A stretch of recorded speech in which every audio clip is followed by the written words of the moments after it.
The Greenwich, Connecticut estate of Lamar Jackson did not just scream wealth, it screamed isolation. Nestled behind 2 miles of towering maple trees, the $11 billion solar empire mogul lived in a fortress of gold and profound loneliness. His wife had passed away years ago, and his son, Julian, was a venomous, greedy opportunist who viewed his father not as a parent, but as a ticking clock attached to an immense inheritance. For 30 years, Lamar's safety had been guaranteed by Marcus, a towering, seasoned executive protection specialist. But Marcus was retiring, and on this crisp autumn morning, his replacement arrived. She did not look like corporate security. Kiara Washington was a 34-year-old single mother. She stood 5'6", her hair pulled back into a tight, no-nonsense bun, wearing a cheap, off-the-rack black suit that didn't quite hide the rigid, military posture of her spine. She had no corporate security background. For the past 3 years, she had been driving an Uber in the Bronx to feed her 7-year-old daughter, Amara. But beneath that desperate exterior lay 8 years in the United States Army, a tour in Afghanistan, a Purple Heart, and hands that knew exactly how to dismantle a threat in seconds. Inside the grand study, Lamar Jackson stared at Kiara's file, his face twisted in disbelief and frustration. Julian stood beside him, pouring a glass of scotch, a sneer plastered across his face. An Army vet who has been driving an Uber? Lamar slammed the file onto his mahogany desk. This is a joke. This woman is supposed to protect an $11 billion asset? I am the target of every corporate spy and extortionist in the tri-state area. I told you, Father, Julian chuckled, his voice dripping with condescension. The agency is slipping. Or maybe they just thought a charity case would look good for your company's PR. Look at her. One punch from a real threat, and she'll be crying for her kid. The heavy oak doors opened. Kiara walked in, her eyes scanning the room instantly, identifying the exit points, the blind spots, the reflection in the glass, and the subtle, hostile posture of the two men. Mr. Jackson, Kiara said, her voice steady, devoid of fear. I am Kiara Washington, reporting for duty. Lamar didn't stand. He leaned back, crossing his arms. Let's get something straight, Ms. Washington. I didn't hire you. My board of directors did based on some obsolete military record. You have no executive protection experience. You look like you belong in a school cafeteria, not guarding a billionaire. Julian stepped forward, deliberately invading Kiara's personal space. He looked her up and down with blatant disrespect. Tell me, Kiara, if someone draws a gun on my father, what are you going to do? Block the bullet with your grocery coupons? Go back to the Bronx. You don't belong in Greenwich. Kiara didn't flinch. Her brown eyes locked onto Julian's with a cold, terrifying intensity born in the war zones of Kandahar. With all due respect, sir, a bullet doesn't care about your bank account, and a killer doesn't care about your pedigree. I've survived explosions that would turn this entire mansion to ash. If you want a bodyguard who looks good in a Rolex, fire me. If you want to stay alive, sit down and let me do my job. Lamar was taken aback by her fiercely sharp tone. Julian's face flushed with anger, humiliated by her defiance. Father, fire this bitch immediately. No, Lamar interrupted, a sudden spark of curiosity in his old eyes. Let her stay for the day. Let's see how the Bronx handles a real schedule. But one mistake, Ms. Washington, and you're back in your Uber. The afternoon progressed with a suffocating tension. Kiara shadowed Lamar to his corporate headquarters in downtown Manhattan.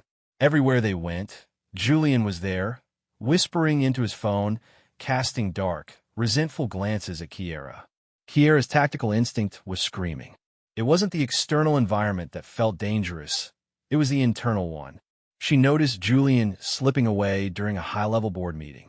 Trusting her gut, she signaled another junior guard to watch the door and quietly followed Julian down a secluded, dimly lit corridor near the executive parking garage.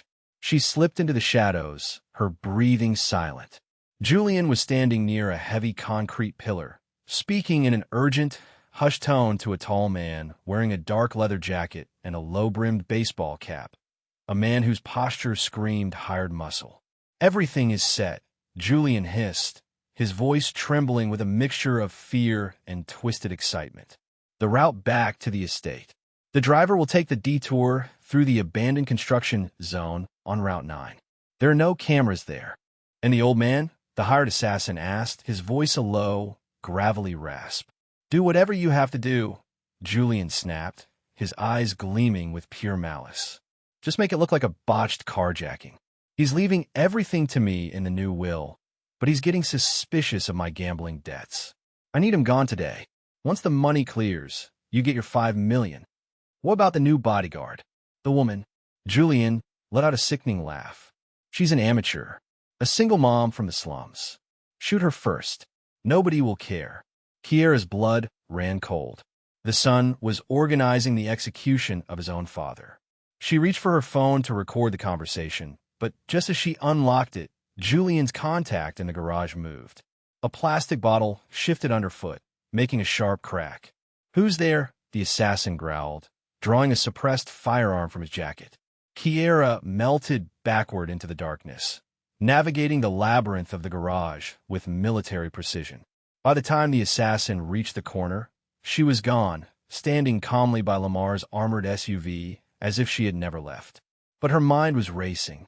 If she went to Lamar now, without hard evidence, he would never believe her over his own flesh and blood. She had to let the trap spring, and she had to turn it into their execution. At 2:47 p.m., the armored SUV rolled out of Manhattan, heading back toward Greenwich. Lamar sat in the back, reviewing financial documents, completely oblivious. Julian sat next to him, sweating profusely, pretending to read his tablet, but constantly checking his watch.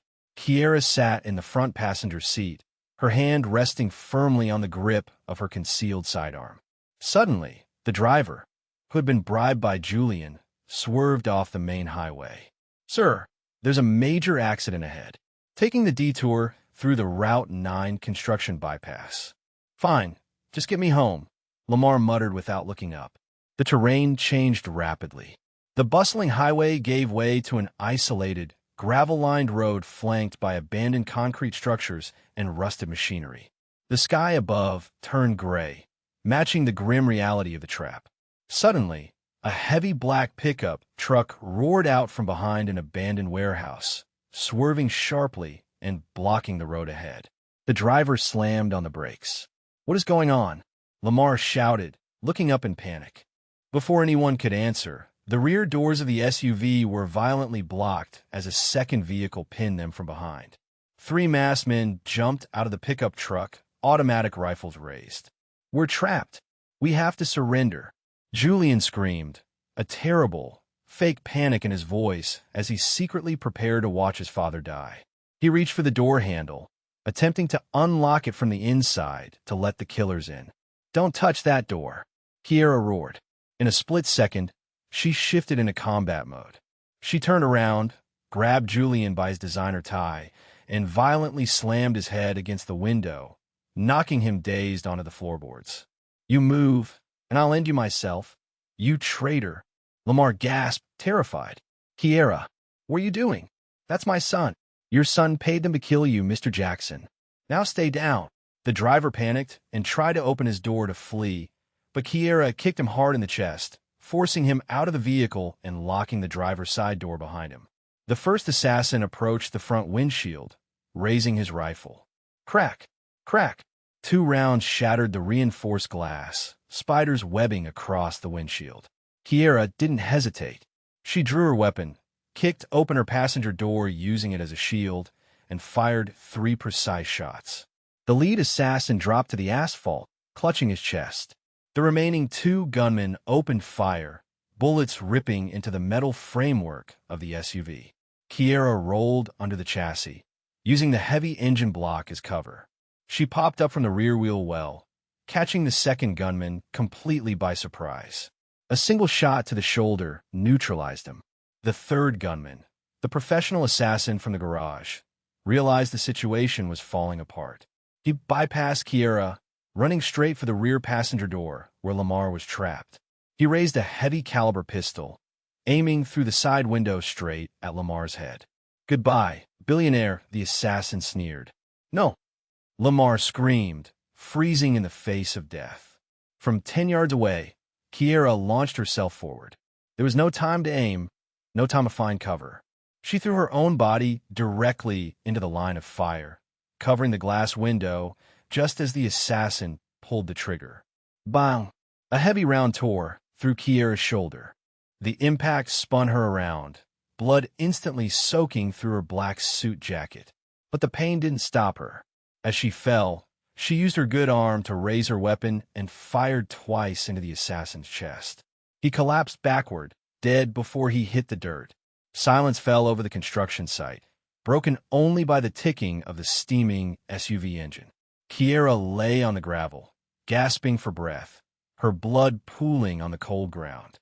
Lamar, trembling and weeping, pushed the damaged door open and crawled out, kneeling beside her. Kiara, oh my God, Kiara, you took a bullet for me. The billionaire's hands shook as he took off his expensive silk tie, desperately trying to tie a tourniquet around her bleeding shoulder. Why? I insulted you. I degraded you. Why would you risk your life for me?